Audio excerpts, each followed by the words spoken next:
أعوذ بالله من الشيطان الرجيم.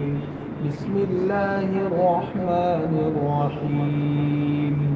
واضرب لهم مثل الحياة الدنيا كماء أنزلناه من السماء فاختلط به نبات الأرض فأصبح هشيما تذروه الرياح وكان الله على كل شيء مقتدرا. المال والبنون زينة الحياة الدنيا والباقيات الصالحات خير عند ربك ثوابا وخير أملا. ويوم نسير الجبال وترى الأرض بارزة وحشرناهم فلم نغادر منهم أحدا وعرضوا على ربك صفا لقد جئتمونا كما خلقناكم أول مرة بل زعمتم أن لن نجعل لكم موعدا. ووضع الكتاب فترى المجرمين مشفقين مما فيه ويقولون يا ويلتنا ما لهذا الكتاب لا يغادر صغيرة ولا كبيرة إلا أحصاها ووجدوا ما عملوا حاضرا ولا يظلم ربك أحدا. صدق الله العظيم. محترم بھائیوں، دوستوں، بزرگوں، سورہ کہف کی تفسیر میں آپ کے سامنے آیت نمبر 45، 46، 47 اور 48 اور 49 یہ تقریباً 5 آیتیں تلاوت ہوئی ہے. ان 5 آیتوں میں اللہ تعالیٰ نے 2 مضمون بیان فرمائے ہیں. پہلا مضمون اللہ تعالیٰ نے بیان فرمایا ہے اس دنیا کی زندگی کی حقیقت کیا ہے، اور دوسرا مضمون اللہ تعالیٰ نے بیان فرمایا ہے کہ کل کو آخرت میں جب انسان کو دوبارہ اللہ تعالیٰ پیدا فرمائیں گے تو کیا کیا ہوگا. اس کے کچھ منظر اور کچھ اہم موڑ اللہ تعالیٰ نے اس پورے رکوع میں ذکر فرمائے ہیں. وَاضْرِبْ لَهُمْ مَثَلَ الْحَيَاةِ الدُّنْيَا كَمَاءٍ أَنزَلْنَاهُ مِنَ السَّمَاءِ فَاخْتَلَطَ بِهِ نَبَاتُ الْأَرْضِ فَأَصْبَحَ هَشِيمًا تَذْرُوهُ الرِّيَاحُ وَكَانَ اللَّهُ عَلَى كُلِّ شَيْءٍ مُقْتَدِرًا. اے نبی، تم ان کے سامنے دنیا کی زندگی کی مثال یعنی حالت بیان کر دو. یہ دنیا کی زندگی اس پانی کی طرح ہے جو ہم نے آسمان سے اتارا، پھر اس پانی کے ذریعے زمین کا سبزہ یعنی نباتات خوب گھنے ہو گئے، پھر وہ سبزہ خشک ہو کر ایسا ریزہ ہو گیا کہ اس کو ہوائیں اڑا لے جاتی ہے، اور اللہ تعالیٰ ہر چیز پر مکمل قدرت رکھتے ہیں. یہ پہلی آیت کا ترجمہ ہوا.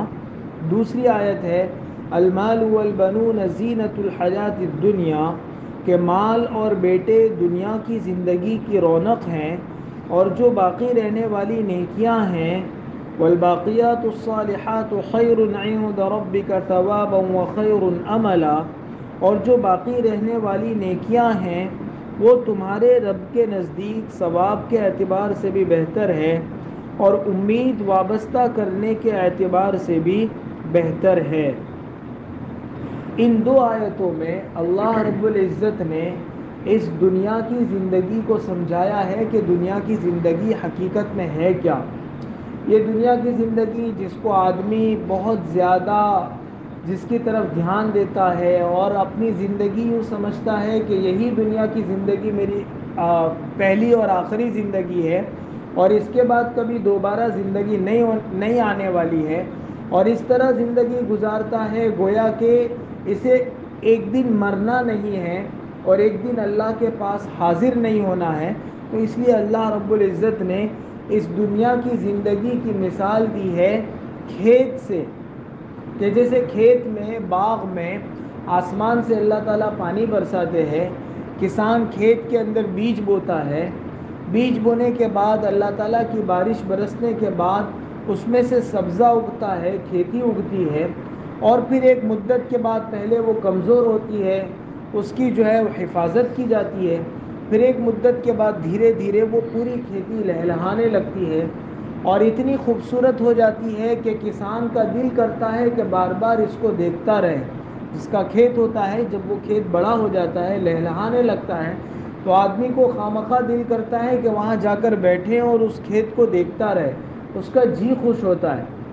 لیکن پھر 4 مہینے کے بعد، 2 مہینے کے بعد، 3 مہینے کے بعد جب اس کھیت کی کٹائی کا موسم آتا ہے تو پھر یہ حال ہو جاتا ہے کہ کسان جب اس کھیت کو کاٹ دیتا ہے اور وہ پتے سوکھ جاتے ہیں، وہ دانے سوکھ جاتے ہیں، تو ان پتوں کو ہوائیں یہاں سے وہاں اڑائے پھرتی ہے اور ان کا کوئی پرسان حال نہیں ہوتا۔ تو جو پتے کبھی کسان کا دل خوش کرتے تھے، جو کبھی اتنے لہلہاتے تھے، اتنے سرسبز اور شاداب تھے، اور جو کھیتی ایسی تھی کہ آدمی اس پر اتراتا تھا، آج اس کا یہ حال ہو چکا ہے کہ ہوائیں اس کو ادھر سے ادھر اڑا رہی ہے، لوگ اپنے پیروں تلے روندتے ہیں، جانور اپنے اس کے اوپر سے گزر کر پیشاب کرتے ہیں۔ اب اس کھیتی، جو کھیتی پہلے اتنی قیمت والی تھی، اب سوکھ جانے کے بعد، ہواؤں کے چلنے کے بعد، اب اس کی اتنی حیثیت بھی نہیں ہے، تنکے کسی حیثیت ہے، کوئی اس کو زمین پر سے اٹھانے کو تیار نہیں ہوتا ہے۔ اللہ رب العزت فرماتے ہیں کہ یہ دنیا کی زندگی کی حقیقت بھی ایسی ہے۔ آدمی کبھی منی کا ناپاک قطرہ تھا جو اس کے باپ کی پشت سے نکال کر اللہ نے ماں کے پیٹ میں ڈالا۔ جیسے کسان زمین میں بیج ڈالتا ہے، ویسے اللہ تعالیٰ نے اس کے باپ کی پشت سے، پیٹھ سے وہ ناپاک قطرہ نکال کر ماں کے پیٹ میں ڈالا، اور وہاں اللہ تعالیٰ نے 9 مہینہ اس کی پرورش کی، اس کی حفاظت کی۔ اللہ نے ایک حسین صورت بنائی، جیسے اللہ تعالیٰ زمین میں سے نکلنے والے سبزے کو اللہ تعالیٰ حسین صورت دیتا ہے، خوبصورت صورت دیتا ہے، ویسے ہی اللہ تعالیٰ ماں کے پیٹ میں پلنے والے بچے کو اللہ تعالیٰ خوبصورت بناتا ہے اور اس کی اچھی شکل و صورت بناتا ہے۔ پھر وہ بچہ پیدا ہوتا ہے، جیسے بیج زمین میں سے نکلتا ہے ایسے ہی وہ بچہ پیدا ہوتا ہے، اور جیسے وہ ننھا سا پودا دھیرے دھیرے دھیرے دھیرے پرورش پاتا ہے، اس کی دھوپ سے حفاظت کی جاتی ہے، اس کی جھاڑ جھنکار سے، خراب جو چیزیں رہتی ہے، گھاس پھوس زہریلے، ان سے حفاظت کی جاتی ہے، کوئی جانور چر نہ پائے اس کو، اس سے حفاظت کی جاتی ہے۔ ویسے ہی اللہ تعالیٰ اس معصوم چھوٹے سے بچے کی حفاظت کرتے ہیں۔ لگتا ہے کہ ابھی بچہ گر جائے گا، لیکن اللہ تعالیٰ حفاظت فرماتے ہیں۔ چھوٹے بچوں کی زندگی میں ہم ہزاروں مرتبہ دیکھتے ہیں کہ وہ گرنے ہی والا تھا اور وہ بچ گیا۔ تو لوگوں کو وہ جب مستی کرتا ہے، کھیلتا ہے، کودتا پھاندتا ہے، تو ماں باپ کا کلیجہ منہ کو آ جاتا ہے کہ ابھی گرے گا، ابھی لگے گا، اور ایسا زندگی میں دن میں بارہا ہوتا ہے، لیکن اللہ تعالیٰ حفاظت فرماتے ہیں۔ اور دھیرے دھیرے اس معصوم بچے کو، جو دودھ تک پینا نہیں جانتا، جو بولنا نہیں جانتا، جو اپنی بھوک اور پیاس بتلانے کے لیے صرف رونے کے سوا کوئی کام نہیں ہے، اللہ تعالیٰ دھیرے دھیرے پرورش کرتے ہیں۔ چھوٹے سے بڑا ہوتا ہے، 10 سال، 12 سال، 15 سال، 18 20 سال کا جب ہو جاتا ہے، تو اب اس نوجوان کو لگتا ہے کہ یہ ساری زندگی میری اپنی ہے، یہ جوانی میری اپنی ہے، یہ طاقت تو میں نے جیم میں جا کر بنائی ہے، یہ طاقت تو مجھے غذا سے ملی ہے، کھانے سے ملی ہے، میں فلانی چیزیں کھاتا ہوں اس لیے مجھے یہ طاقت ملی ہے، اور اس اللہ کو بھول جاتا ہے جس نے بچپنے سے اس کو پالا تھا۔ جو بول نہیں سکتا تھا، اللہ نے اسے بولنے کی طاقت دی، دیکھ نہیں سکتا تھا، اللہ نے دیکھنے کی قوت دی، اور جب یہ اپنی جوانی کے 20 سے 40 45 سال کا عرصہ بھرپور اللہ کی نافرمانی میں گزارتا ہے، اللہ تعالیٰ کی زمین پر سرکش بن کر اور باغی بن کر اپنی زندگی گزارتا ہے. پھر 50-55 سال کے بعد جیسے کھیتی سوکھنے لگتی ہے اللہ تعالیٰ اس کی زندگی میں بھی زوال لاتے ہیں. اب اس کی زندگی کا سورج بھی ڈھلنا شروع ہوتا ہے اور اب دھیرے دھیرے دھیرے اس میں کمزوری آنے لگتی ہے, بال سفید ہونے لگتے ہیں, زیادہ دیر بیٹھ نہیں سکتا ہے, زیادہ دیر کھڑا نہیں رہ سکتا ہے, زیادہ جو ہے وہ پہلے جیسے جوانی میں کھاتا تھا کھا نہیں سکتا ہے. اب آنکھیں کمزور ہو رہی ہے, کان کمزور ہو رہے ہیں, پیٹ کا ہاضمہ مضبوط نہیں رہا, پیر مضبوط نہیں رہے. دھیرے دھیرے دھیرے یہ انسان ایک دن موت کے گھاٹ اتر جاتا ہے اور پھر اس کے بعد لوگ اس کو دفنا دیتے ہیں. دفنانے کے 3 دن کے اندر تو اس کا بدن پھٹ جاتا ہے, آنکھیں بہہ پڑتی ہے, ہاتھ پونچے سے جدا ہو جاتے ہیں, بدن کا ہر عضو ٹکڑے ٹکڑے ہو جاتا ہے اور کچھ دنوں کے بعد وہ مٹی میں ایسا رل مل جاتا ہے کہ 6-8 مہینوں کے بعد جب دوبارہ قبر کھودنے کی نوبت آتی ہے تو ہڈیوں کے چورے کے سوا کچھ نہیں ملتا. اور یہ وہ ہڈیاں ہیں جو ادھر ادھر گلیوں میں اور ادھر ادھر کوچوں میں اگر پھینک دیں تو ہوائیں اس کو اڑاتے پھرے گی. اسی مضمون کو اللہ تعالیٰ نے اس آیت میں بیان فرمایا ہے, ان 2 آیتوں میں, کہ دنیا کی زندگی تو ایسی ہے کہ کبھی آدمی کو لگتا ہے کہ مروں گا ہی نہیں, لیکن یہ دنیا کی زندگی ایسی ہے جیسا کھیت. وہ ہر سال اپنے کھیت کو دیکھتا ہے کہ نہیں تھا, اللہ نے اگایا, بڑا کیا, اور پھر ایک دن وہ فنا کے گھاٹ اتر جاتا ہے, سب ختم ہو جاتا ہے, تہس نہس ہو جاتا ہے. ویسے ہی اس دنیا کی آدمی کی زندگی ہے, وہ کبھی نہیں تھا اس دنیا میں, اللہ نے منی کے ناپاک خطرے سے اس کو پیدا کیا, پالا پوسا, بڑا کیا. بڑا کرنے کے بعد اس نے اللہ کی نافرمانی کی زندگی گزاری. ایک دن وہ اس دنیا سے چلا جائے گا, موت کے گھاٹ اتر جائے گا اور کوئی اس کا نام لینے والا بھی باقی نہیں رہے گا. عقل مند کون ہے اور باقی رہنے والی چیز کیا ہے, وہ اللہ تعالیٰ نے اس دوسری آیت میں بیان فرمایا کہ المال والبنون زینت الحیات الدنیا, کہ یہ مال جس پہ آدمی اتراتا ہے اور یہ بیٹے جس پر آدمی فخر کرتا ہے کہ مجھے گاؤں میں کچھ کہہ نہیں سکتا, میرے 4 لمبے تڑنگے بیٹے ہیں, اور یہ اولاد جس پر آدمی فخر کرتا ہے, تکبر کرتا ہے, گھمنڈ کرتا ہے اور اتراتا ہے. اللہ فرماتے ہیں المال والبنون زینت الحیات الدنیا, یہ گاڑیاں جس پر آدمی دندناتے پھرتا ہے, یہ محلے اور کوٹھیاں, یہ مال اور اولاد, یہ سب کا سب صرف دنیاوی زندگی کی زینت ہے, رونق ہے. زینت کس کو کہتے ہیں؟ جیسے آدمی محل بناتا ہے, کوئی فنکشن ہے, اس میں سجانے کے لیے 2-4 جو ہے وہ بتیاں کرائے سے لا کر وہ لگا دیتا ہے. ایک دن کے لیے منڈپ میں یہ بتیاں رہے گی چھوٹی چھوٹی, بچے اس کو دیکھ کر خوش ہوتے ہیں, بڑے لوگ اس کو دیکھ کر خوش نہیں ہوتے. بڑے لوگ سمجھتے کہ یہ تو ایک دن کی رونق اور زینت کے لیے لگایا ہے, ایک کل کرایہ ادا کر دیں گے اور وہ آدمی یہ ساری بتیاں لے جائے گا. ایسے ہی یہ جو جوانیاں ہیں, یہ جس جوانی کی قوت پر آدمی اتراتے پھر رہا ہے, جن بیٹوں اور مال پر آدمی ناز کرتا ہے, اللہ فرماتے ہیں کہ یہ صرف زینت ہے. یہ چھوٹی چھوٹی وہ چائنا کی بتیاں ہیں جس پر آدمی کبھی بھروسہ نہیں کر سکتا. آدمی کی زندگی بھی ایسی ہی بتیاں ہیں, ایسی ہی چھوٹی چھوٹی لائٹیں ہیں, کب بجھ جائے اس کا کوئی پرسان حال نہیں ہو سکتا, اس کی کوئی گارنٹی نہیں ہو سکتی کہ کب بجھ جائے.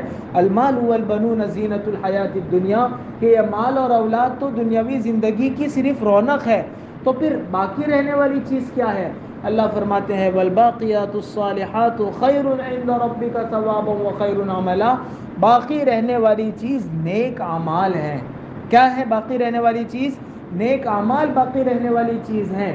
اچھا, اس آیت میں اللہ نے فرمایا کہ باقی رہنے والی چیز نیک اعمال ہیں, تو والباقیات الصالحات سے مراد کیا ہے؟ کون سا نیک عمل؟ تو اس کے سلسلے میں علماء نے مختلف اقوال حضور اکرم صلی اللہ علیہ وسلم اور صحابہ کے حوالے سے نقل کیے ہیں.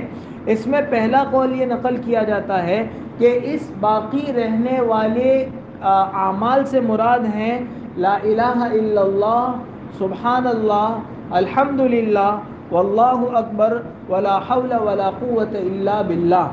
یا تیسرا کلمہ آپ کہہ دیجئے سبحان اللہ, الحمدللہ, ولا الہ الا اللہ, واللہ اکبر, ولا حول ولا قوت الا باللہ.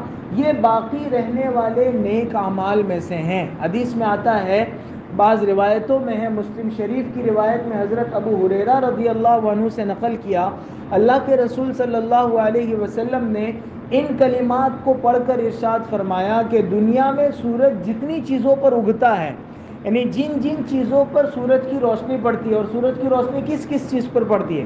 دنیا کی ساری چیزوں پر پڑتی ہے، تو اللہ کے رسول نے فرمایا کہ جن جن چیزوں پر سورج کی روشنی پڑتی ہے ان میں سب سے زیادہ پسندیدہ اور سب سے زیادہ محبوب مجھے یہ کلمات ہیں، یعنی دنیا کی ساری چیزوں سے بڑھ کر مجھے یہ کلمات پسندیدہ ہیں۔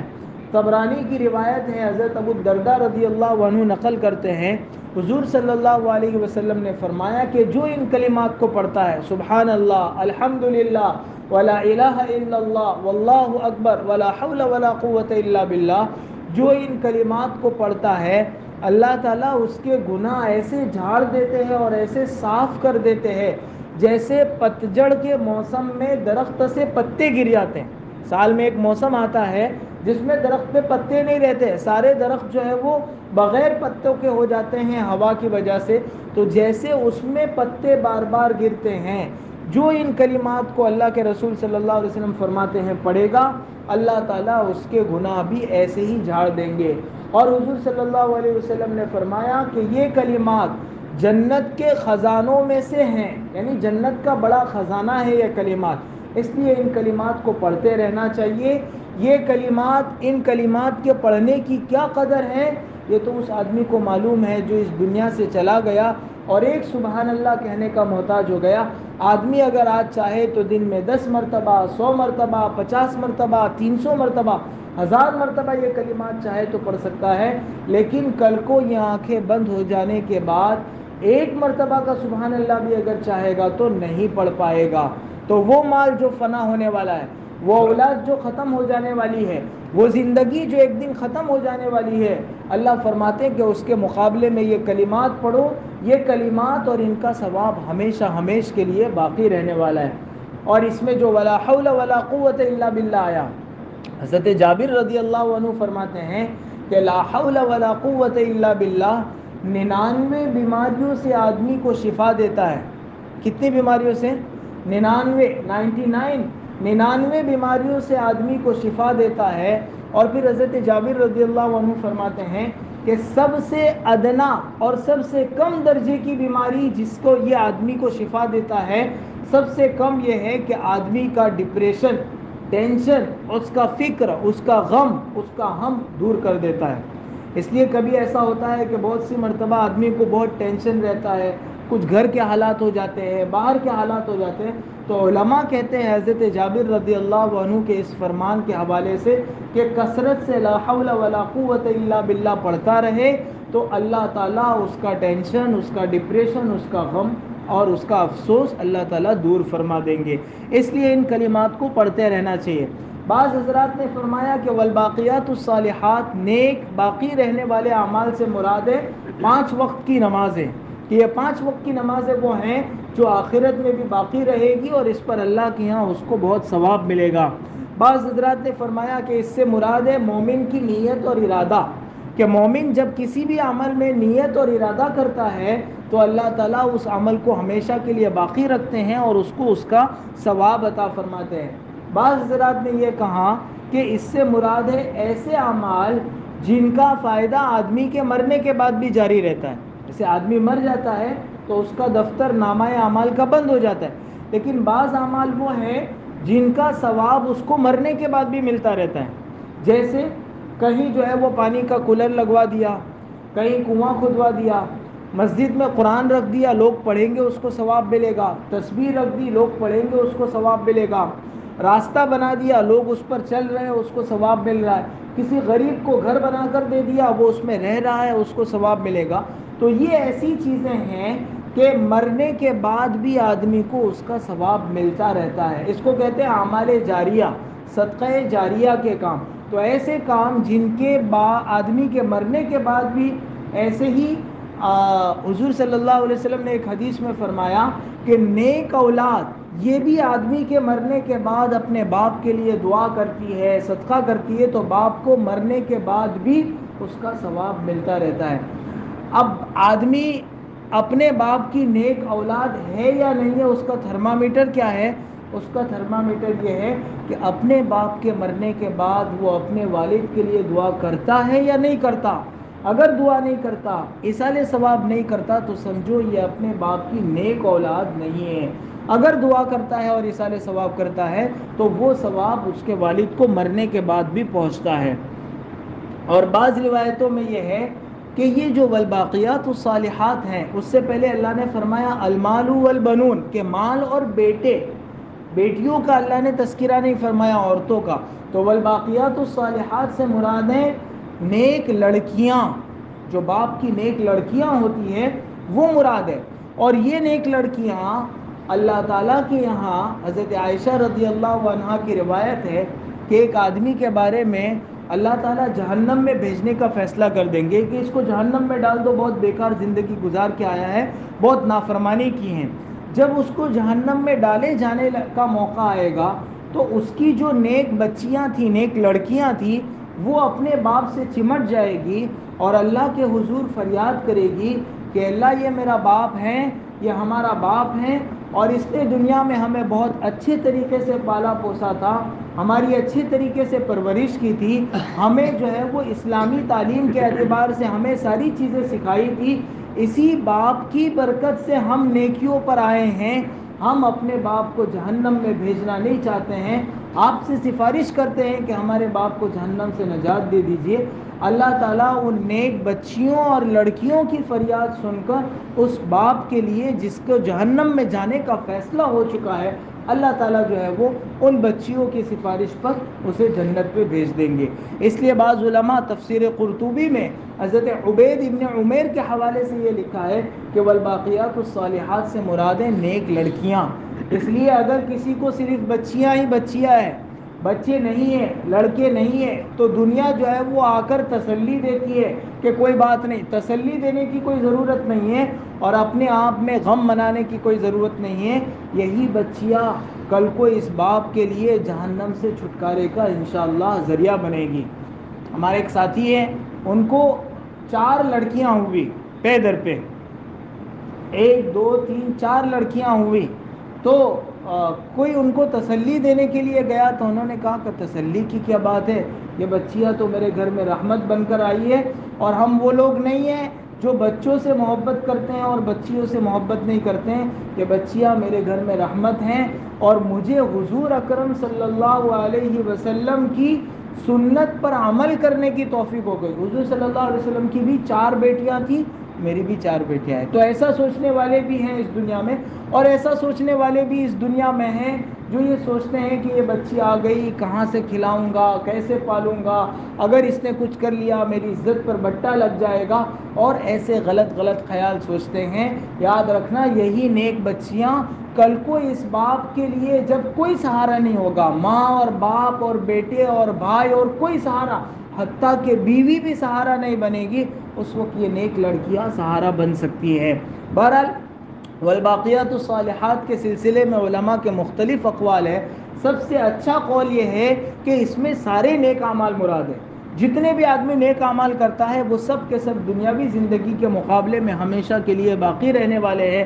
اللہ فرماتے ہیں کہ مال اور بیٹے دنیا کی زندگی کی رونق ہے، اور جو باقی رہنے والی نیکیاں ہیں وہ تمہارے رب کے نزدیک ثواب کے اعتبار سے بھی بہتر ہے، اور جو اعمال صالحہ سے امید قائم ہوتی ہے وہ اللہ تعالیٰ آخرت میں ضرور پورا فرمائیں گے۔ یہ تو ان 2 آیتوں میں تو اللہ نے اس دنیا کی زندگی کی مثال کو اور اس کی حقیقت کو سمجھایا ہے۔ آگے والی 3-4 آیتوں میں اللہ آخرت کو کھول رہے کہ آخرت میں کیا ہوگا۔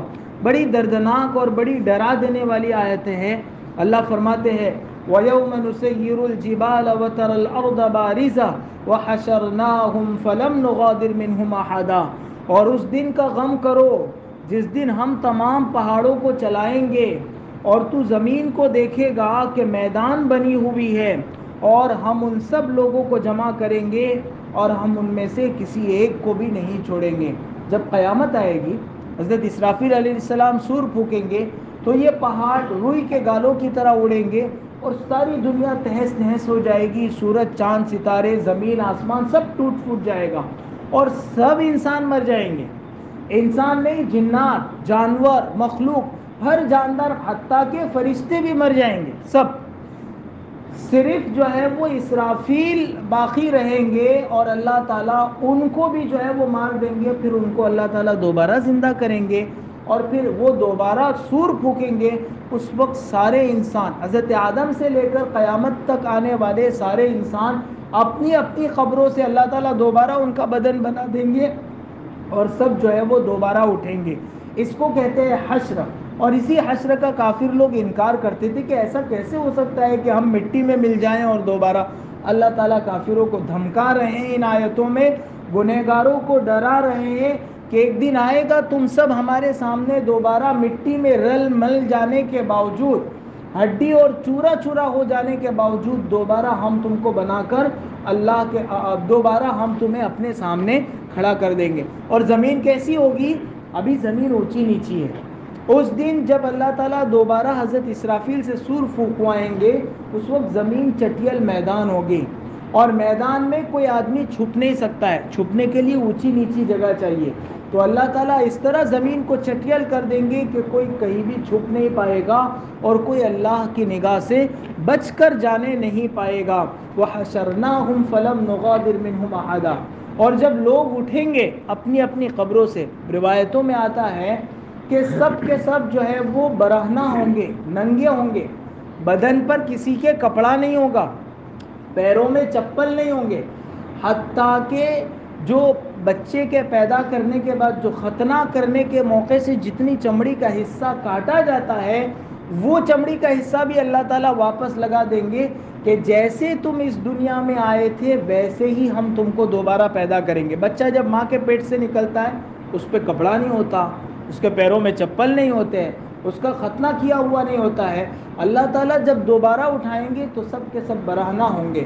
حضور اکرم صلی اللہ علیہ وسلم نے روایتوں میں فرمایا ہے سب سے پہلے حضرت ابراہیم علیہ السلام کو اللہ تعالیٰ کپڑے پہنائیں گے، کیونکہ نمرود نے جب ان کو آگ میں ڈالا تھا نا تو ان کے سارے کپڑے اتروا دیے تھے. تو اس قربانی کی وجہ سے اللہ تعالیٰ سب سے پہلے حضرت ابراہیم علیہ السلام کو کپڑے پہنائیں گے. حضرت اماں عائشہ رضی اللہ عنہا نے یہ روایت حضور اکرم صلی اللہ علیہ وسلم سے سنی کہ قیامت کے دن سب کے سب ننگے ہوں گے. تو حضرت عائشہ نے پوچھا کہ اللہ کے رسول قیامت میں تو سب جمع ہوں گے، وہاں مرد بھی ہوں گے، عورتیں بھی ہوں گی، تو وہ شرم نہیں آئیں گی ایک دوسرے سے؟ حضور اکرم صلی اللہ علیہ وسلم نے فرمایا عائشہ وہ ماحول اتنا خطرناک اور خوفناک ہوگا کہ کسی کو کسی کی طرف دیکھنے کی فرصت نہیں ہوگی.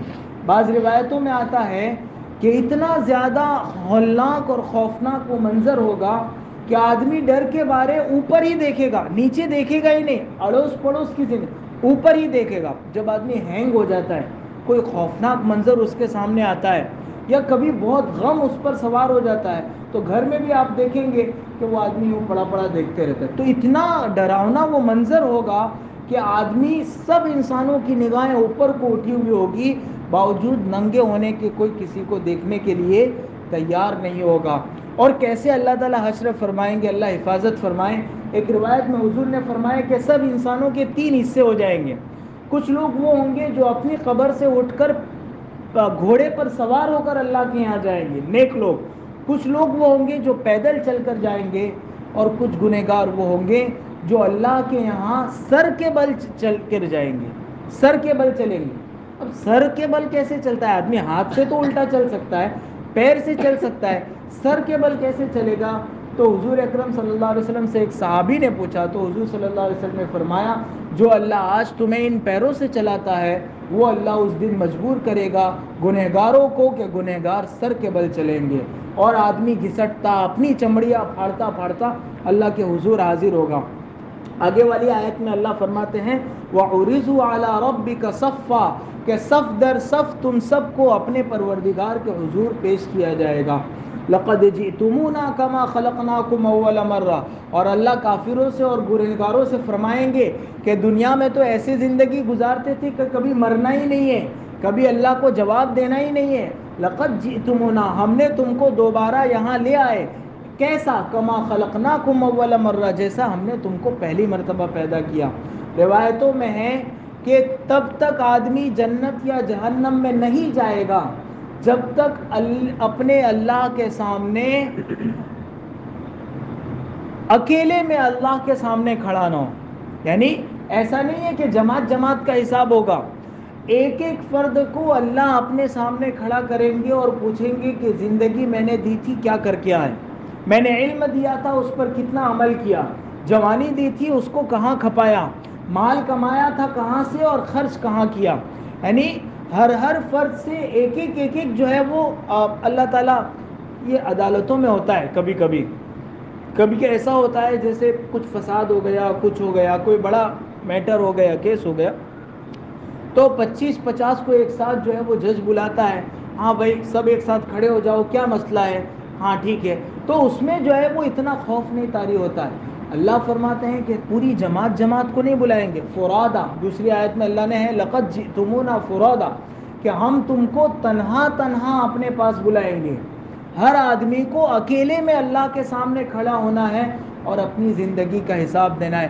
آج آدمی اپنے باپ کو اپنی زندگی کا نہیں 24 گھنٹے کا حساب نہیں دے پاتا ہے. جب باپ پکڑنے پر آتا ہے کہ کہاں سے کہاں گیا تھا تو آدمی سے حساب نہیں بنتا ہے. اور وہ جو انکم ٹیکس کے افسران ہوتے ہیں, دکان کا 1 سال کا آدمی حساب نہیں دے پاتا ہے.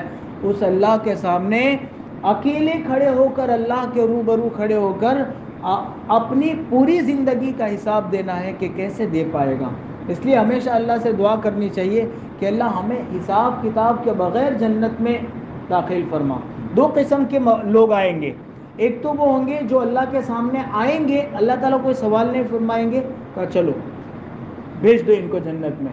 اور ایک وہ ہوں گے جن کو اللہ تعالیٰ پوچھیں گے کہ ایسا کیوں کیا. جس کو اللہ تعالیٰ پوچھیں گے وہ کبھی وہاں سے چھوٹ نہیں پائے گا. جس سے اللہ تعالیٰ پوچھیں گے, دنیا میں تو ہوتا ہے انکم ٹیکس کے افسران 6 جو ہے وہ 6 گھنٹے تک, 8 گھنٹے تک 10 مرتبہ 20 مرتبہ بلاتے ہیں اور پھر بھی آدمی بچ کے نکل آتا ہے. وہاں جس سے اللہ نے پوچھ لیا کہ ایسا کیوں, وہ ہلاک ہو جائے گا. حضور اکرم صلی اللہ علیہ وسلم نے اسی لیے دعا سکھلائی ہے کہ ہر نماز کے بعد آسان حساب کی اللہ تعالیٰ سے دعا کرتے رہو کہ اللہ ہمارا حساب کتاب آسان فرما. حساب کتاب آسان کا مطلب ہے دفتر اللہ کے سامنے پیش کیا جائے گا, اللہ تعالیٰ کہیں گے کہ چلو جانے دو آگے. یعنی اس سے کچھ پوچھا نہیں جائے گا, جس سے پوچھا جائے گا اس کی پکڑ یقینی ہے. وَعُرِضُوا عَلَىٰ رَبِّكَ صَفًّا لَقَدْ جِئْتُمُونَا كَمَا خَلَقْنَاكُمْ أَوَّلَ مَرَّةٍ, اور وہ تمہارے رب کے پاس صف باندھ کر پیش کیے جائیں گے. اور ان سے کہا جائے گا کہ پکی بات یہ ہے کہ جس طرح ہم نے تم کو پہلی بار پیدا کیا تھا اسی طرح تم ہمارے سامنے حاضر ہو کر آئے. بلکہ تم تو دنیا میں یہ سمجھتے تھے کہ ہم تمہارے لیے وعدے کا کوئی وقت ہی مقرر نہیں کریں گے. پھر آگے اللہ فرماتے ہیں کہ پھر کیا ہوگا, ہر آدمی کی زندگی کا جب حساب کتاب شروع ہوگا تو اس کا دفتر اس کے سامنے رکھا جائے گا. جو زندگی پر اس نے اعمال کیے ہیں وہ آدمی اس کو دیکھے گا کہ کہیں کوئی ایک رات ایسی ہو جو میں نے گزاری ہو اور اس میں نہ ہو. ایسا نہیں ہوگا. چھوٹی سے چھوٹی چیز بھی اس میں لکھی ہوئی ہوگی, چھوٹے سے چھوٹا نیک عمل جس کو دنیا میں کسی نے نہیں دیکھا وہ بھی لکھا ہوگا, اور بڑے سے بڑا گناہ اور چھوٹے سے چھوٹا گناہ جس کو اس آدمی کے سوا کوئی نہیں جانتا وہ بھی لکھا ہوا ہوگا. اور جب آدمی کو اس کا نامہ اعمال پیش کیا جائے گا, اس کا دفتر پیش کیا جائے گا, تو قرآن نقشہ کھینچتا ہے کہ آدمی اس دفتر کو دیکھ کر کانپے گا, وہ ڈرے گا, لرزے گا کہ اچھا اس میں تو میرا پورا بایو ڈیٹا ہے, میں نے کیا کیا کیا تھا وہ سارا کا سارا اس میں موجود ہے. جیسے اب پولیس آ جائے اور CCTV کیمرے سے نکال کر بتا دے کہ یہ آپ نے جرم کیا ہے, تو آدمی کا سیڑھی پکڑتے ہوئے ہاتھ کپ کپاتے ہیں. اس دن آدمی کے نامہ اعمال پکڑتے ہوئے آدمی کے ہاتھ کپ کپائیں گے کہ یہ تو میرا نامہ اعمال ہے. وہ سارے جرائم, وہ سارے گناہ جس کو میرا سگا باپ نہیں جانتا تھا, جس کو پڑوس میں سوئی ہوئی بیوی نہیں جانتی تھی کہ شوہر موبائل میں کیا دیکھ رہا ہے, وہ بھی اس میں لکھا ہوا ہوگا.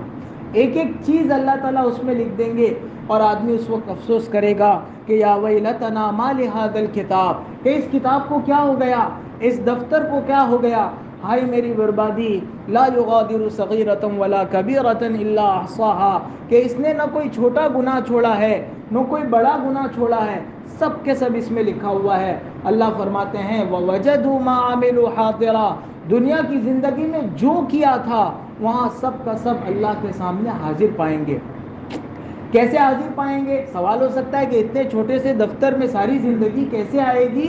تو پہلے اس کا جواب دیا جاتا تھا کہ آدمی کا دماغ اتنا چھوٹا ہے اور اس میں اتنی ساری، اب تو کمپیوٹر اور موبائل آ گیا، چھوٹی سی چپ میں دنیا جہاں کی ساری چیزیں ڈالی جا سکتی ہے، تو اللہ نامہ اعمال میں ساری چیزیں نہیں ڈال سکتا ہے؟ اور پھر یہ حساب سب کے سامنے ہوگا، اللہ تعالیٰ جو حساب کتاب اور فیصلہ سب کے سامنے، اولین اور آخرین کے سامنے سنایا جائے گا۔ اس مجمع میں ہمارا وہ باپ بھی ہوگا جو ہم کو نیک سمجھتا تھا، ہماری وہ ماں بھی ہوگی جو ہم کو یہ سمجھتی تھی، جب کوئی دوسرا برائی کرتا تھا تو ماں کہتی تھی کہ میرا بیٹا تو نیک ہے، میرے بیٹے کے بارے میں ایسا نہ کہو۔ اور جب اللہ کی طرف سے فرشتے یہ اعلان سنائیں گے کہ فلاں ابن فلاں ناکام ہو گیا، تب ماں کا سامنا کرنے کی آدمی کو ہمت نہیں ہوگی، آدمی کو اپنے استاد اور اپنے ابو کے سامنا کرنے کی ہمت نہیں ہوگی کہ میں کیسے سامنا کروں۔ اور اس دن اگر ماں نے پوچھ لیا کہ بیٹا ہم تو دنیا میں تمہارا دفاع کرتے تھے، ڈیفینس کرتے تھے، تمہارے لیے لوگوں سے لڑتے تھے، تم ایسا کیا کر کے آئے ہو کہ تمہارے لیے آج جہنم کا فیصلہ ہو گیا، آدمی کچھ بول نہیں پائے گا۔ روایتوں میں اس کو اتنا افسوس ہوگا، اتنا، بلکہ قرآن میں اللہ نے فرمایا کہ اتنا افسوس ہوگا، آدمی دنیا میں افسوس کے مارے انگلی دانت میں ڈالتا ہے نا، اس دن پورا دانت پورا جو ہے وہ ہاتھ کھا جائے گا، اور اس دن کا افسوس کام نہیں دے گا۔ آج اگر افسوس کر لے گا، آج اگر اللہ کے سامنے ندامت کے دو آنسو بہا دے گا تو آج کا یہ افسوس کام آئے گا، اس دن کا افسوس کوئی کام نہیں، اور کوئی اللہ سے بچ نہیں پائے گا۔ حدیث میں ایسا آتا ہے کہ ایک آدمی لایا جائے گا جو جھگڑالو ہوگا، دنیا میں بھی جھوٹ بولتا رہتا تھا، آخرت میں اللہ کے سامنے بھی جھوٹ بولنے کی ہمت کرے گا، اور جب اس کے بارے میں نامہ اعمال اس کو پیش کیا جائے گا، کہا یہ کیا چیز ہے، میں نے یہ سب کیا ہی نہیں ہے، کس نے لکھا؟ اللہ تعالیٰ فرشتوں کو گواہ بنا کر اس کے سامنے پیش کریں گے، تو وہ فرشتوں کو بھی جھٹلا دے گا کہ یہ کون فرشتے ہیں، میں نے دنیا میں دیکھا ہی نہیں ہے، ایسا بندہ لاؤ جس نے دنیا میں مجھ کو یہ گناہ کرتے ہوئے دیکھا ہے۔ اللہ تعالیٰ لا سکتے ہیں ایسے بندے کو، لیکن اللہ تعالیٰ فرمائیں گے کہ ہٹو، اور پھر اس کے منہ پر مہر لگا دی جائے گی، وہ بول نہیں پائے گا۔ اللہ تعالیٰ اس کے اعضاء کو حکم دیں گے کہ اس نے ان اعضاء سے کیا کیا کیا ہے، سارے عضو بولیں گے، آنکھ بولیں گی، سب سے پہلے کیا بولے گا؟ اللہ حفاظت فرمائے، سب سے پہلے ران بولے گی کہ اس ران سے مراد ہے شرمگاہ، شرمگاہ سب سے پہلے بولے گی، ران بولے گی سب سے پہلے کہ مجھ سے یہ گناہ کروائے گئے اس خبیث آدمی کے ذریعے، پھر آنکھ بولے گی، ہاتھ بولے گا، پیر بولیں گے، اور آدمی کا ہر کان بولیں گے کہ اس سے کتنا برا اور کتنے گانے اور کتنی فحش چیزیں سنی گئی ہے۔ ایک ایک چیز قرآن میں دوسرے موقع سے 24ویں پارے میں اللہ نے فرمایا کہ جب یہ سب بول لیں گے آدمی کے اعضاء، تو اللہ تعالیٰ اس کی مہر ہٹا دیں گے، تو وہ زبان سے کہے گا کہ کمبختو، میں نے تم کو عذاب سے بچانے کے لیے جھوٹ بولا تھا اور تم نے اللہ کے سامنے مجھے رسوا کر دیا، مجھے پھنسوا دیا۔ تو وہ اعضاء کہیں گے کہ اس اللہ نے ہمیں آج بولنے کی طاقت دی ہے جس نے تم کو اب تک بولنے کی طاقت دی تھی، تو ہم اللہ کے حکم سے نافرمانی نہیں کر سکتے ہیں۔ اور پھر اس آدمی کو اللہ تعالیٰ فرشتوں کو حکم دیں گے اور اس کو جہنم میں ڈال دیا جائے گا۔ تو اللہ تعالیٰ کے بہت سارے گواہ ہیں، کیمرے لگے ہوئے ہیں، کوئی آدمی اللہ کے سامنے جھوٹ نہیں بول سکتا ہے۔ آدمی اپنے ماں باپ سے چھپ سکتا ہے، اپنے اعضاء سے کبھی نہیں چھپ سکتا۔ آدمی دنیا جہاں سے چھپ سکتا ہے، زمین سے نہیں چھپ سکتا، فرشتوں سے نہیں چھپ سکتا۔ اللہ تعالیٰ قیامت کے دن جو گواہ رکھیں گے اس میں ایک گواہ ہے فرشتے، ایک گواہ ہے اس کے اعضاء، اور ایک گواہ ہے زمین۔ حدیث میں یہ آتا ہے کہ جو آدمی گناہ کرنے کے بعد توبہ کر لیتا ہے، اللہ تعالیٰ نہ صرف یہ کہ اس کے گناہ معاف فرما دیتے ہیں، فرشتوں سے کہتے ہیں کہ دفتر میں جو اس کے گناہ لکھے ہوئے ہیں وہ بھی مٹا دو، وہ بھی مٹا دیے جائیں گے۔ اللہ تعالیٰ زمین کے اس خطے کو حکم دیتے ہیں جہاں رہ کر اس نے گناہ کیا تھا کہ وہ بھی بھول جائے، زمین کا وہ خطہ بھی بھول جاتا ہے، اور جن اعضاء کے ذریعے سے گناہ کیا تھا اللہ تعالیٰ ان اعضاء کو بھی بھلا دیتے ہیں کہ اس بندے نے کیا گناہ کیا۔ تو آج یہ عضو بھول سکتا ہے اگر توبہ کر لے، آج زمین کا یہ خطہ جہاں رہ کر اس نے گناہ کیا ہے وہ بھول سکتا ہے، آج اس کے نامہ اعمال میں سے وہ سارا مٹایا جا سکتا ہے۔ کل کو اللہ کے حضور اگر بغیر توبہ کے پہنچ گئے تو پھر ان میں سے کوئی بھی چپ نہیں رہنے والا، یہ سب کے سب انسان کے خلاف گواہی دیں گے۔ اسی کو اللہ فرماتے ہیں کہ وَوَجَدُوا مَا عَمِلُوا حَاضِرًا، جو کچھ آدمی نے کیا ہوگا سب کو موجود پائے گا، اور موجود کیسے پائے گا؟ علامہ انور شاہ کشمیری رحمۃ اللہ علیہ فرماتے ہیں کہ ہر عمل کو اللہ تعالیٰ وہاں جسم دے دیں گے. جیسے قبر میں جب آدمی جاتا ہے تو تنہا رہتا ہے, اکیلا رہتا ہے. اگر دنیا میں نیک اعمال کیے ہیں تو اللہ تعالیٰ اس کے نیک اعمال کو ایک خوبصورت آدمی کی شکل میں اس کے پاس قبر میں رکھتے ہیں تاکہ آدمی کو گھبراہٹ نہ ہو. وہ تو سو جائے گا, پر سونے سے پہلے آدمی کو تنہائی میں جو گھبراہٹ ہوتی ہے نا, اس وحشت اور گھبراہٹ کو دور کرنے کے لیے اللہ تعالیٰ نیک اعمال کو انسان کی شکل میں بھیجیں گے. ہم قربانی کے موقع سے روایت سنتے ہیں کہ قربانی کا جانور قیامت کے دن پل صراط پر آدمی کی سواری بنے گا. بعض روایتوں میں ہے کہ جس مال کا آدمی زکوٰۃ نہیں دیتا ہے, جس مال کی زکوٰۃ نہیں دیتا ہے, اس مال کو اللہ تعالیٰ قیامت کے دن سانپ کی شکل دے دیں گے اور وہ سانپ اس کے گلے میں لپٹ جائے گا. اور وہ جب وہ سانپ اس کو ڈسنے کے لیے اس کے سامنے آئے گا تو وہ پوچھے گا آدمی کہ تو کون ہے؟ تو وہ سانپ کہے گا انا مالک انا کنزک, کہ میں تیرا وہ مال ہوں جس کی تو نے زکوٰۃ نہیں دی, میں تیرا وہ خزانہ ہوں جسے تو غریبوں سے اور اپنے رشتہ داروں کے حق کو توڑ کر اور ان کے حق کو دبا کر جمع کیا کرتا تھا. تو وہ مال کو اللہ تعالیٰ زکوٰۃ نہ دینے کو اللہ تعالیٰ سانپ کی شکل میں بنا دیں گے. تو وہ ساری کی ساری چیزیں جو اس نے کی ہیں وہ وہاں موجود پائے گا. اور اللہ فرماتے ہیں وَلَا يَظْلِمُ رَبُّكَ أَحَدًا, کہ اللہ تعالیٰ آپ کا پروردگار کسی پر ذرہ برابر بھی ظلم نہیں کرے گا. اب پوری آیت کا دوبارہ ترجمہ دیکھ لیتے ہیں. اللہ تعالیٰ فرماتے ہیں اور کتاب یعنی نامہ اعمال رکھ دی جائے گی, سو اس وقت تم گنہگاروں کو, مجرموں کو دیکھو گے کہ وہ اس کتاب میں لکھی ہوئی باتوں سے ڈرتے ہوں گے اور یہ کہتے ہوں گے ہائے ہماری بربادی, یہ کیسی کتاب یعنی اعمال نامہ ہے کہ اس نے کوئی چھوٹا بڑا عمل ایسا نہیں چھوڑا جس کو گھیر نہ لیا ہو, اور وہ اپنا تمام کیا ہوا سامنے موجود پائیں گے اور تمہارے رب کسی پر ذرا بھی ظلم نہیں کریں گے. اس لیے حضور اکرم صلی اللہ علیہ وسلم نے ایسی زندگی گزاری کہ آپ نے ہمیشہ آخرت کو ترجیح دی. آپ کا مشہور جملہ ہے اللہم لا عیش الا عیش الآخرہ, کہ اللہ دنیا کی زندگی کی تو کوئی حقیقت ہی نہیں ہے, حقیقی زندگی کون سی ہے؟ آخرت والی حقیقی زندگی ہے. ایک حدیث میں حضور صلی اللہ علیہ وسلم نے فرمایا کہ دنیا کی زندگی کی مثال آخرت کے مقابلے میں ایسی ہے, یعنی آخرت کی زندگی اتنی بڑی ہے. انسانوں کو سمجھانے کے لیے اللہ نے فرمایا کہ اتنی زیادہ ہے, اتنی بڑی ہے, جیسے تم سمندر میں انگلی ڈالو اور انگلی ڈالنے کے بعد جب باہر نکالو تو تمہارے پوروے پر کتنا پانی رہتا ہے, ہلکا سا ایک قطرہ بھی مشکل سے نہیں ہوتا. اللہ کے رسول صلی اللہ علیہ وسلم نے فرمایا کہ وہ جو تمہارے انگلی پر لگا ہوا ہلکا سا پانی ہے وہ دنیا کی زندگی ہے, اور یہ جو سارا سمندر ہے وہ آخرت کی زندگی ہے. اور یہ بھی سمجھانے کے لیے فرمایا کیونکہ سمندر ایک دن ختم ہو سکتا ہے لیکن آخرت کی زندگی کبھی ختم نہیں ہو سکتی. تو جس فنا ہو جانے والی دنیا کے لیے آدمی اتنی محنت کرتا ہے, اس ہمیشہ ہمیشہ باقی رہنے والی دنیا آخرت کے لیے آدمی کو کتنی محنت کرنی چاہیے. اس لیے صحابہ ہمیشہ اپنی زندگی, اپنی توجہ آخرت کی طرف کر کے رکھتے تھے. حضرت ابوبکر رضی اللہ عنہ کے بارے میں مشہور ہے کہ وہ کبھی کبھی تنہائی میں بیٹھے ہوتے تو روتے اور کہتے کہ کاش میں کوئی گھاس کا تنکا ہوتا کہ اگتا اور پھر جو ہے وہ فنا کے گھاٹ اتر جاتا. میں انسان ہوں, مجھے اپنی زندگی کا اللہ کے سامنے حساب دینا ہے.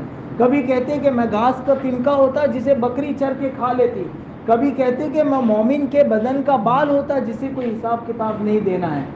تو اس طرح روتے تھے. حضرت عمر رضی اللہ عنہ کے متعلق روایتوں میں ہے کہ ایک مرتبہ آپ کو جو ہے وہ پینے کے لیے پانی کے بجائے شربت دے دیا تو رونے لگے اور کہنے لگے کہ کہیں کل قیامت میں یہ نہ کہا جائے کہ دنیا میں تم نے جتنے مزے لینے تھے لے لیے, اب آخرت میں دنیا کے مزے لینے کے, دنیا میں مزے اڑانے کا جو ہے وہ عذاب چکھو. حالانکہ یہ آیت جو حضرت عمر نے, یہ قرآن کریم کی ایک آیت کا ترجمہ ہے اذھبتم طیباتکم, یہ آیت کافروں کے بارے میں اللہ نے اتاری ہے. پر وہ اتنا روتے اور ڈرتے تھے کہ کہیں ہمیں دنیا میں مزے اڑانے کے عوض میں آخرت میں جہنم میں نہ ڈال دیا جائے. حضرت عثمان رضی اللہ عنہ کے متعلق آتا ہے کہ جب قبر کے پاس سے گزرتے اتنا روتے کہ داڑھی تر ہو جاتی. آج تو ہم جو ہے وہ قبرستان میں جا کر ٹھٹھے لگاتے ہیں, قبرستان میں جا کر آدمی ہنستا ہے. ہمارے صحابہ کا یہ حال تھا کہ قبر کے پاس سے جب گزرتے تھے اتنا روتے تھے کہ داڑھی تر ہو. کسی نے پوچھا حضرت عثمان سے کہ آپ موت کے تذکرے پر آپ جہنم اور جنت کے تذکرے پر اتنا نہیں روتے، قبر کو دیکھ کر اتنا کیوں روتے ہیں؟ تو فرمانے لگے کہ میں نے رسول اکرم صلی اللہ علیہ وسلم سے سنا ہے کہ قبر آخرت کی منزلوں میں پہلی منزل ہے، جو اس میں پھنس گیا اس کی آگے کی ساری منزلیں بیکار جائے گی، اور جو اس میں کامیاب ہو کر نکل گیا وہ آگے کی ساری منزلوں میں کامیاب ہو کر نکل جائے گا۔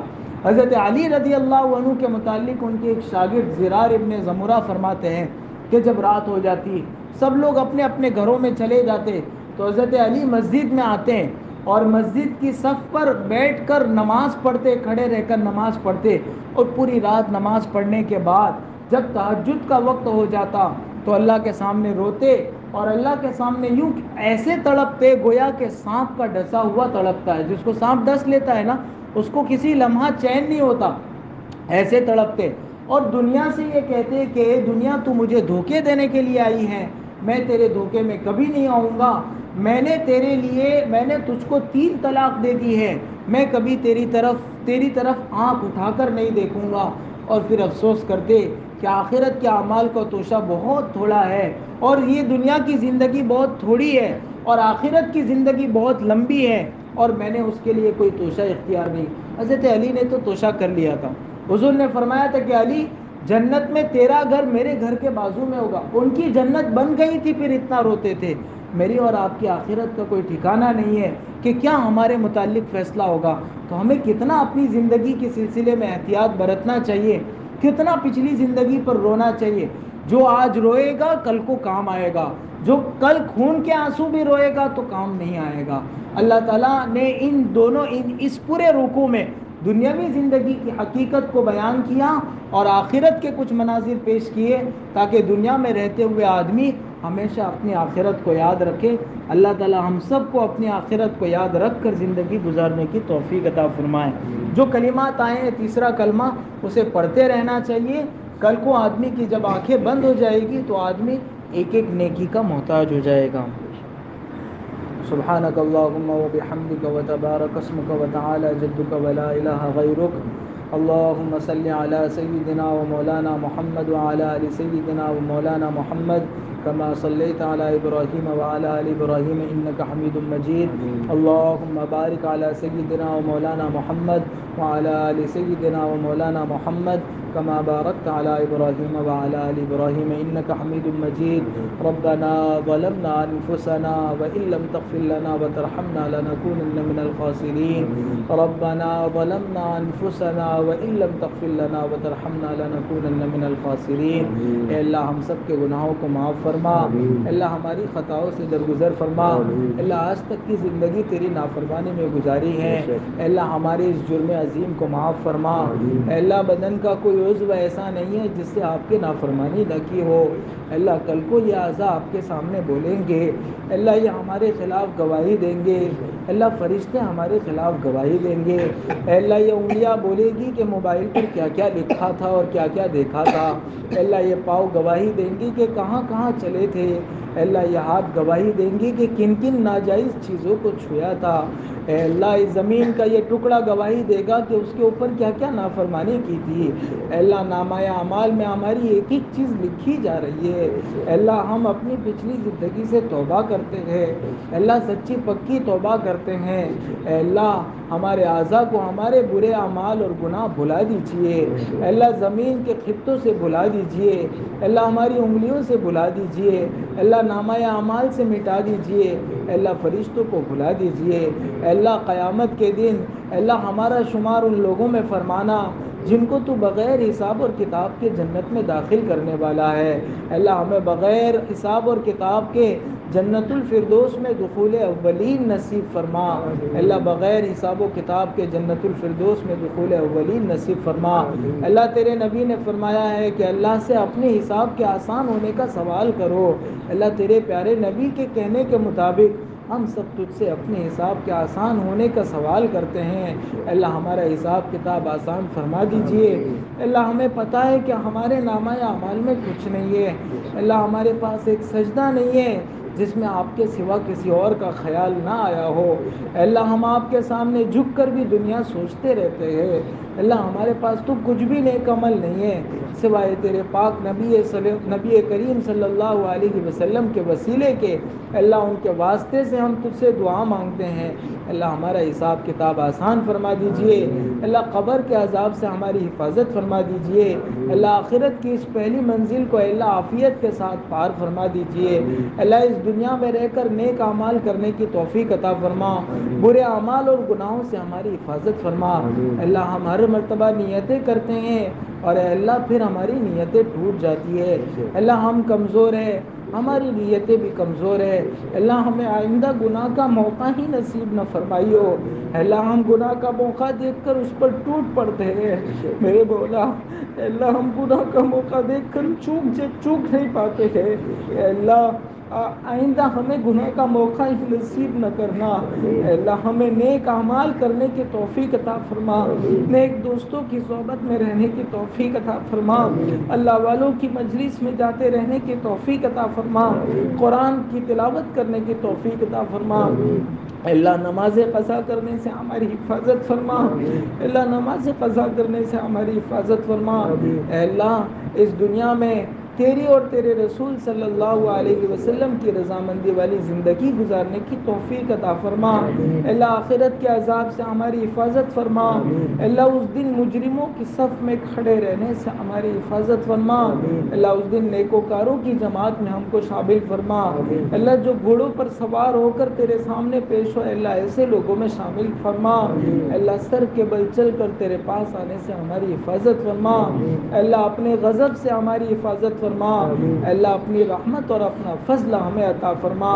اللہ آپ کے فضل کے بغیر کوئی چارہ کار نہیں ہے. اللہ اپنا فضل اور اپنی رحمت ہمیں اس دنیا میں بھی عطا فرما اور آخرت میں بھی عطا فرما.